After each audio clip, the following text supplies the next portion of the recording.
வீட்டின் கொல்லைப்புறத்தில் புன்னை மரத்திற்கு கீழே தன்னை முத்தமிட வந்த காதலனை பார்த்து, இது என் தாய் நட்டு வளர்த்த மரம், இது எனக்கு உடன் பிறந்தவள், என் உடன் பிறந்த சகோதரிக்கு முன்னால் என்னை முத்தமிடாதே என்று தலைவி தலைவனை அழைத்து போனதாக அகப்பாடல் சொல்கிறது என்றால், கொல்லைப்புறத்தில் நிற்கும் மரத்தை கூட உடன் பிறந்தவனாக பார்த்த பண்பாடு எது?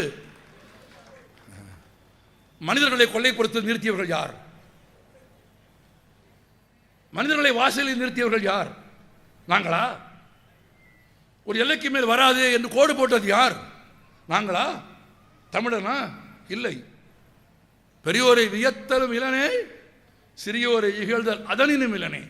எல்லாவற்றையும் சமமாக பார்க்கும் பண்பை கற்றுக் கொடுத்த மேன்மை தமிழுக்கு உண்டு.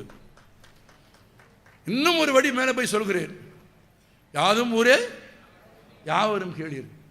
ஆச்சரியம் பாருங்கள், எழுதியவன் சொந்த ஊர் பெயரை விட்டு விடவில்லை.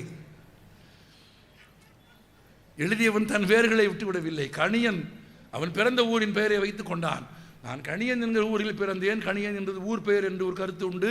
கணியன் என்பது அவன் கணிதமான சோதிடம் பார்த்தவன் என்கிற ஒரு பெயர் உண்டு. எது வேண்டுமானாலும் இருக்கலாம். ஆனால் பூங்குன்றன் 2000 ஆண்டுகளுக்கு முன்பு எழுதிவிட்டான், இந்த உலகமே எனக்கு சொந்தம். உங்களுக்கு ஆச்சரியம் தெரியுமா? அமெரிக்கா கண்டுபிடிக்கப்படுவதற்கு முன்பு. நல்ல வேளை, இன்றைய உலக வரைபடம் உருவாவதற்கு முன்பு, நீங்களும் இன்றைக்கு நானும் அட்லஸில் பார்க்கிற வரைபடத்தில் பார்க்கிற உலகம் உருவாவதற்கு முன்பே இந்த உலகத்தில் இருக்கிற எல்லோரும் என் உறவினர்கள், எல்லா ஊரும் என் ஊர் என்று பாடிய மொழி எது?